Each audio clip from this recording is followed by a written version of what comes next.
तो आज का जो हमारा शिविर है, इसको हम सिर्फ स्वरोदय शिविर बोले थे, और इसमें जो कुछ बातें समझ में नहीं आएगी तो बाद में आप पूछेंगे। मैं समझता हूँ कि अगर आपने छू मंत्रा का अध्ययन किया था, उसमें एक पार्ट्स दिया हुआ था, तो आपको बहुत चीज़ जानकारी इसका होगा, और ध्यान से अगर इसको समझेंगे तो आज के बाद आप अपने अंदर एक बहुत अच्छा ताकत समझ में आना शुरू हो जाएगा। तो ठीक है, हम शुरू करते हैं। शुरू किया जाए ना जी।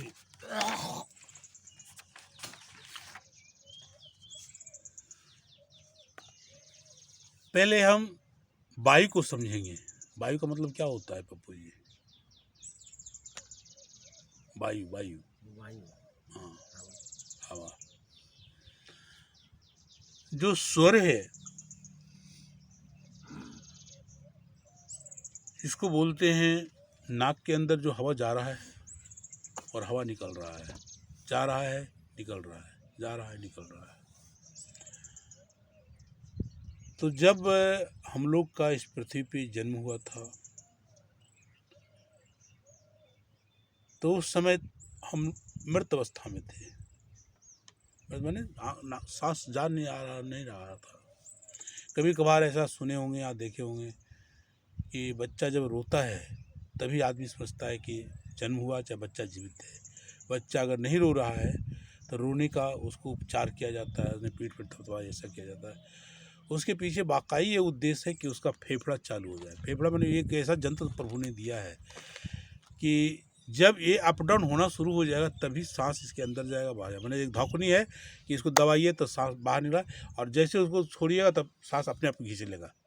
ठीक है, तो ये प्रक्रिया है जो कि सांस अंदर जाता है और फिर जैसे अपने दबता है। ऐसा है कि एक बीच में एक बॉल है, दोनों तरफ से हवा लेता है तो वो दब जाता है, तो पूरे शरीर में खून पंप करता है, और फिर जब छूटता है तो फिर फैलता है, तो फिर खून वापस आ जाता है, माने प्यूरिफाई होता है शरीर के अंदर में। तो ये ध्यान इसलिए देने की बात मैं कह रहा हूँ कि हवा ये 10 प्रकार का है जो हमारे शरीर में घूमता है, और 10 के अलग अलग नाम हैं, अलग अलग काम हैं। जो शिव स्वरोदय जो किताब है, जो भगवान शिव ने पार्वती को सुनाया था, उन्होंने कहा था कि जितनी भी तंत्र मंत्र उसमें बहुत सारे उपचार हैं, ये पूजा है, पाठ हैं, तो कोई ऐसा प्रभु आप बताइए जिसमें कि कुछ इंसान को नहीं करना पड़े, ना कोई जुगाड़ करना पड़े, सीधे सीधे वो अपने जीवन में ऐसा कर सकता है। तो उन्होंने बताया कि देखो भवानी, जो हमारे साथ चलता है जीवन में वो स्वर है, और जब आदमी मर जाता है तो स्वर खत्म हो जाता है, यानी स्वर नहीं है। तो स्वर से उसका पूरा जिंदगी है, और वो चाहे तो अपने जीवन में जो चाहेगा वो कर सकता है, सिर्फ स्वर के साथ से। स्वर साथ एक अलग साथ है, इसको तंत्र से लेना देना नहीं है। लेकिन मैंने छुमंत्रा में इसलिए दिया था कि इसके पहले भी किताब है ऑलरेडी, लेकिन लोग का ध्यान इस पर जाए, इसका उद्देश्य था। तो उन्होंने बताया था उसके हिसाब से कि जो है शिव स्वरोदय में उसके 10 नाम दिए गए थे, जिसमें था ईड़ा, पिंगला, सुषुप्नमा, गांधारी, हस्तिजिह्वा, पूषा, जसखिवनी, अलम्बुजा, कुहू और शंखनी, जिसको बाद में जाकर के और सुधार किया गया जो कि समझने में अच्छा लगा। उसमें था प्राण वायु, अपान वायु, समान वायु, उदान वायु, व्यान वायु, नाग वायु, क्रूम वायु, क्रिंकल वायु, विभष्ट वायु और देवदत्त वायु। ये 10 वायु को समझना इसलिए ज़रूरी है कि हमारे शरीर में जितनी प्रक्रियाएं होती है ये 10 उसी के अंदर में चलता है। तो पहले हम प्राणवायु की बात करते हैं, तो लिखिए आप प्राणवायु। 10 लिखा दीजिए। नहीं हाँ, तो पहले वो भी लिखा दें, ये भी लिखा दें। तो पहले लिखिए जो स्वर शास्त्र में जिसका वर्णन किया गया था, ईड़ा। दूसरा पिंगला,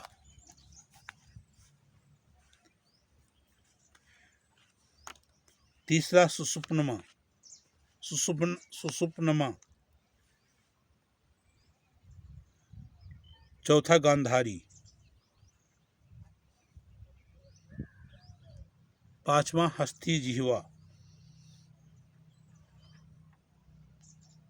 छठा पूसा,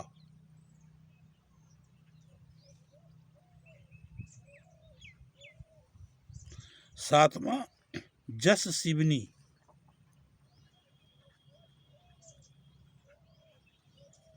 इसको जस खीवनी बोलते हैं, इसलिए जस तो है ये ज तलबे स, खीवनी इसलिए होते मूर्धन्य स का आधा होता है, ख का उच्चारण होता है वह नी, जस खीवनी बोलिए, जिसको शिवनी अभी बोल रहे थे हम।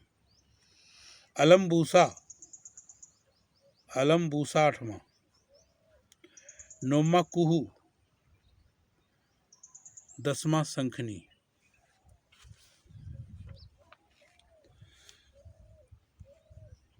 हो गया। दसवां शंखनी, शंखनी।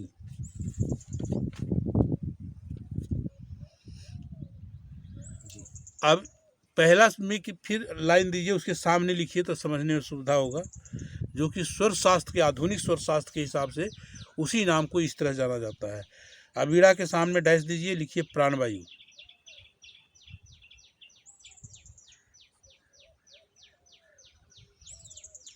उसी तरह पिंगला के सामने डैश दीजिए, लिखिए अपान वायु।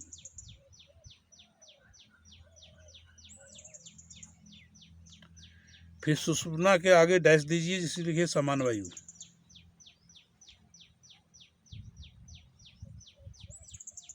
फिर गांधारी के आगे डैश दीजिए।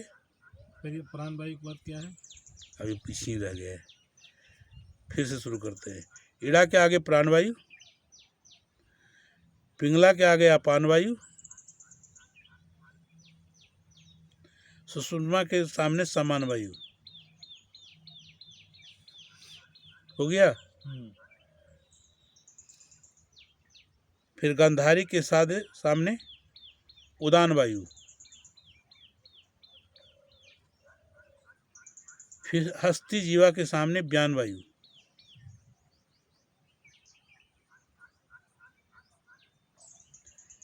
फिर पूषा के सामने नाग वायु, फिर जशस्विनी के सामने क्रुम वायु, जसखीवनी के सामने क्रुम वायु, फिर अलम्बूसा के सामने क्रिंकल वायु, अलम्बूसा के सामने क्रिंकल वायु, फिर कुहू के सामने बिष्ट वन वायु। बिष्ट, हाँ बिष्ट, बिष्ट भी बोल सकते हैं, बी मूर्धन्य स का आधा, ट भ अदंती स, बिष्ट भस, जिसको बिष्ट भस भी बोलते हैं, ख का उच्चारण होता है वायु।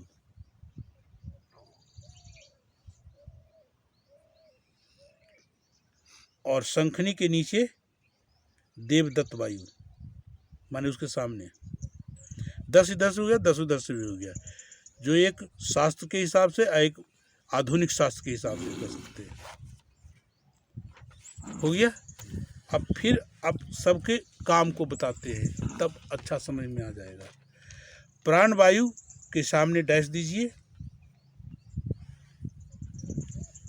इसका वास हृदय में होता है। हृदय जो हमारे समझिए माइंड का दूसरा रूप है हृदय, जिसके अंदर प्रेम घृणा सब कुछ पैदा होता है। हृदय कहाँ होता है? दोनों फेफड़ा के बीच में एक खून से भरा हुआ थैली होता है, वो हृदय है, जिसको हार्ट भी बोलते हैं। जो कि विकार हो जाता है तो बाईपास लोग करवाते हैं, और नहीं तो और कोई रास्ता नहीं है, बदलते भी है लेकिन ख़त्म हो जाता है। प्राणवायु हृदय में वास होता है, और इसका काम है खून का प्यूरिफाई करना। मतलब जो हम सांस लेते हैं, इसके अंदर में ऑक्सीजन की मात्रा कमते जाता है, वो आता है, कार्बन डाइऑक्साइड निकलता है, फिर सांस लेते हैं, उससे प्यूरीफाई होता है।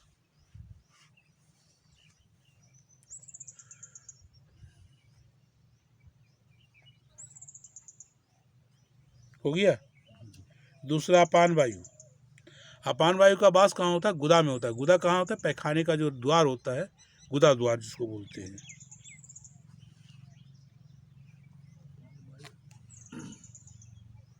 अपान वायु के बारे में क्या होता है? प्राण वायु के बारे में अपान वायु। हाँ बता रहे हैं, अभी बताए कहाँ।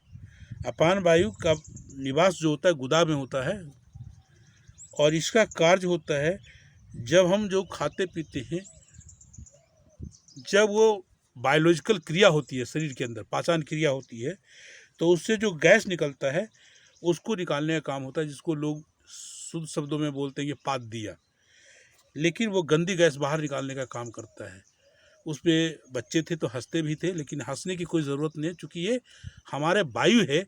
अगर ये वायु नहीं निकलेगा तो शरीर के अंदर में बहुत बड़ा कष्ट पैदा हो जाएगा, जिसको बोलते हैं गैस्ट्रिक अल्सर, या फिर कब्जियत, या फिर जिसको ये बवासीर हो जाता है, और चाहे जिसको अथी होता है, क्या बोलते हैं, एक और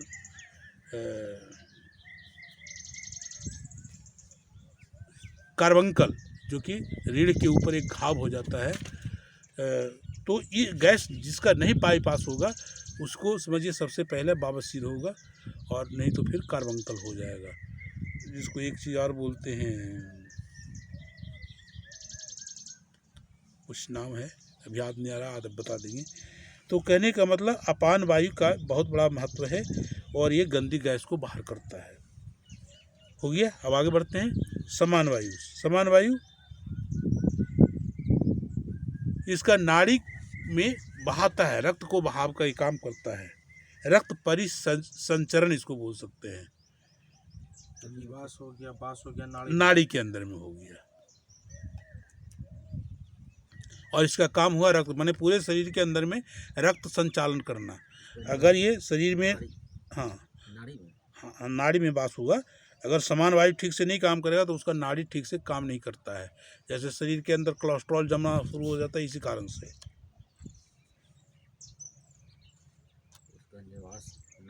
नाड़ी में होता है। बस इतना ही, बस आपको याद करके दिमाग में बैठा लेना है। ये सदैव की क्लास नहीं है, जीवन में एक आधी बार मिलता है, और जीवन भर के लिए काम आएगा आपको। चौथा है उदान वायु। इसका निवास हमारे कंठ में होता है, और जब हम लोग भोजन करते हैं, भोजन भरपूर शरीर के अंदर हो गया तो एक हवा निकलता है बाहर, जिसको बोलते हैं डकार लिया,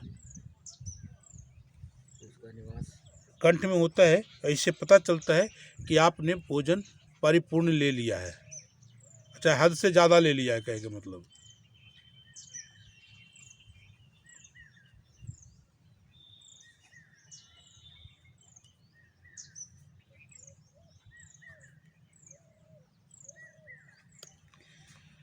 पांचवा होता है ब्यान वायु।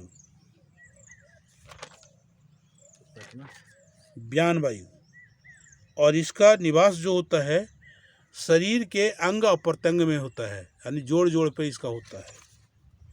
जहाँ से शरीर मुड़ता है, मैंने हथेली मुड़ा, केहनी मुड़ा, ठेहुना मुड़ा, घुटना मुड़ा, कमर मुड़ा, हर जगह इसका वास होता है जहाँ पर जोड़ होते हैं। इसका निवास जोड़ पर होता है। हाँ, शरीर के जोड़ों पर होता है। और अगर ये असंतुलित हो जाता है तो वात व्याधि इंसान को पकड़ लेता है, वायु का रोग पकड़ लेता है, जिसको वाता बोलते हैं।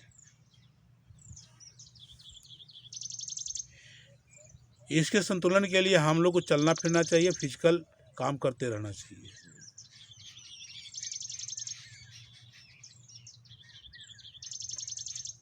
छठा नागवायु है। इसका जो है निवास हमारा नाभि पे होता है, पेट का जो सेंटर होता है नाभि। इसका निवास नाभि में। हाँ, नाभि में होता है। और ये जब नागवायु पीड़ित हो जाता है, कहने का मतलब पेट के अंदर जो हमारा टेंडेंसी कुछ गड़बड़ होता है, तो वेमेटिक टेंडेंसी यही पैदा करता है। वॉमिटिंग माने कै, लगता है अब कै होगा मेरे को। तो ये भी शरीर को संतुलन रखने के लिए ये भी वायु की बहुत ज़रूरत है। और अगर बहुत ज़्यादा हो तो कै हो जाएगा, कै होने के बाद आपको अच्छा महसूस होना शुरू हो जाएगा। नाभि में होता है। हाँ, नाभि के अंदर होता है। नाभि या पेट के अंदर भी कर सकते हैं, लेकिन नाभि लिखिए ज़्यादा अच्छा रहेगा। और इसका काम है वोमिटिंग टेंडेंसी पैदा करना।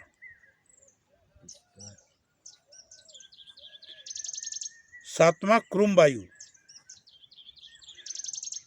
इसका निवास नेत्र में होता है, यानी आँख के अंदर। इसका काम है आंसू लाना। किस परिस्थिति में? खुशी हो या गम, यानी खुशी में भी इसका निवास आँख में होता है। आँख में होता है, नेत्र के अंदर।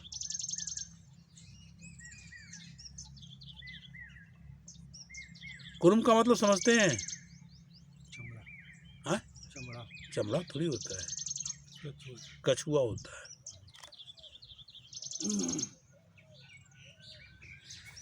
नेत्र में होता है। कभी खुशी आपको आ गया तो अपने आप आँख में आंसू आ जाएगा, और कभी अगर गम आ गया तो अपने आप आंसू आ जाता है। हाँ, तभी आंसू होता है। तो यही कहे क्रूम वायु का कमाल है। अगर कोई आदमी की आँख में आंसू नहीं आता है तो समझिए कि आँख में आपको परेशानी है, कोई ना कोई प्रॉब्लम है शरीर के अंदर। और चाहे कह सकते हैं क्रूम वायु आपका ख़त्म हो गया। जैसे कहते हैं आँख में पानी निकल गया पूरा पूरा। लोग कहते हैं मुहर्रम दीदा में पानी सूख गया उसका। माने कहने का मतलब है कि वो आदमी ना खुशी जाहिर कर सकता है ना गम जाहिर कर सकता है। आठवां क्रिंकल वायु। क्रिंकल मतलब समझते हैं पप्पू जी? है छिपकिली जिसको कहते हैं, घर में जो छिपकिली होता है। हाँ, मतलब छिपकली। छिपकिली।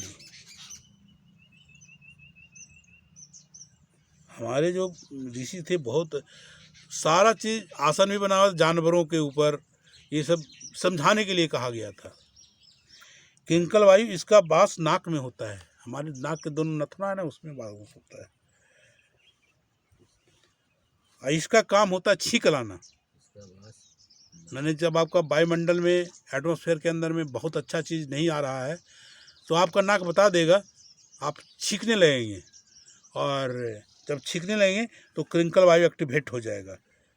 और छींक आ गया तो दो ही बात, तो सर्दी आपको पकड़ेगा चाहे जुकाम पकड़ेगा, कुछ इससे बात होता है। और किसी को ज़्यादा एकदम, हाँ तो ज़्यादा होगी आपका, होते रहता है सर्दी। हाँ तो उसका कारण यही है कि आपका वो एक्टिवेट ज़्यादा है। क्रिंकल वायु असंतुलित है। हाँ, असंतुलित मैंने कहने वाला शरीर के 10 वायु को आपको जो हम बताने जा रहे हैं, 10 वायु को आपको संतुलित करना आपका काम है।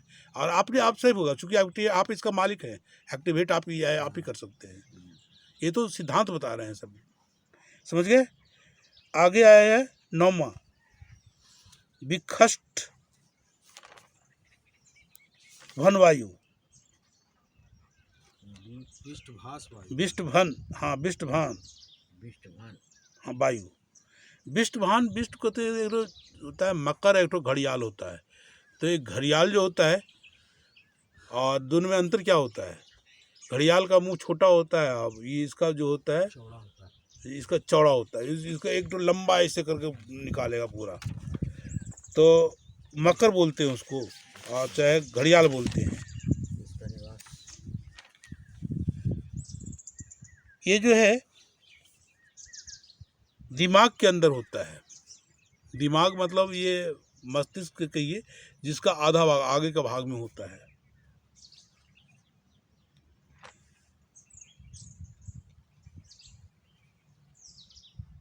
विष्टभन वायु, इसका दिमाग के अग्रभाग में होता है। इसका काम क्या होता है? ये सरकाने का काम होता है। जैसे आप खाना खा रहे हैं, खाना खाते खाते दूसरा बात सोचना शुरू कीजिएगा तो आप सरक जाइएगा, आपका खाना बाहर आ जाएगा। यानी इसका मतलब कहता है कि दोनों नली जो होता है, ग्रास नली और सांस नली, दोनों एक होता है। लेकिन जब ग्रास जाना होता है तो सांस नली बंद हो जाता है, अपने आप उसको जाइए, इस तरह से भाव लगा होता है। और जब मैंने आप जो सांस ले रहे हैं तो ग्रास वायु बंद हो जाता है। लेकिन जब दिमाग आपका अलग हो जाता है तो दोनों भाल खुला हो रहता है, और ग्रास ले रहे हैं तो वो सांस के अंदर जाने लगता है। वो सांस वाला कहता है तुम इधर कहाँ आ रहा है, तुम्हारा ये जगह नहीं है, और फटाक का भाल को ओपन कर देता है और नाक के द्वारा भात बाहर आ जाता है, जिसको बोलते हैं सरक गए। कुछ लोग बोलते हैं तुम्हारा कोई खिस्सा कर रहा होगा, समाज में ऐसा बोला जाता है। लेकिन बात ऐसा नहीं है, बात यही है कि उसमें विष्टभन वायु जो है एक्टिवेट हो जाता है। चूँकि हम गलत कर रहे हैं, खा रहे हैं तो खाना खाइए, और सो रहे सोइए, बात करना बात करिए, यानी दिमाग को अगर अलग लगा दीजिएगा तो एक्टिवेट हो जाता है। एक्टिवेट होकर के आपको सरका देता है। ठीक है, ये बहुत बड़ा, अगर ये नहीं रहता तो क्या होता है, खाना जो है सांस नली में चला जाता और आदमी मर जाता। समझ रहे हैं ना, कितना कमाल का चीज़ है। 10वां है देवदत्त वायु। देवदत्त वायु, इसका जो निवास है ना, वो जो हमारा अंतरम और बाह्य मन, माने इसको कह सकते हैं कॉन्शियस और सब कॉन्शियस के बीच में होता है। कॉन्शियस सब कॉन्शियस के बीच में होता है इसका निवास। इसको अंतरम और बाह्य मन भी लिख सकते हैं। इसका काम क्या है, जब हमारा मस्तिष्क हर दृष्टिकोण से थक जाता है तो ये बताता है, जमुआई जिसको आना कहते हैं, हम मुँह फाड़ के मतलब थके हुए हैं, हम सोना चाहते हैं। हमारा शरीर बताता है कि अब जो है तुम थक गए हो, मानसिक रूप से सर गए हो, शारीरिक रूप से, आप सो जाओ। ठीक है, वास कहाँ होता है? इसका अंतरम और बाह्य मन के बीच में, इसको बोलते हैं कॉन्शियस और सब कॉन्शियस के बीच में एक जगह है, पार्ट है, वहीं पर ये निवास करता है। अंतरम और बाह्य मन के बीच, मस्तिष्क के अंदर में इसका वास होता है। और जिसका काम है जमुआई को लाना।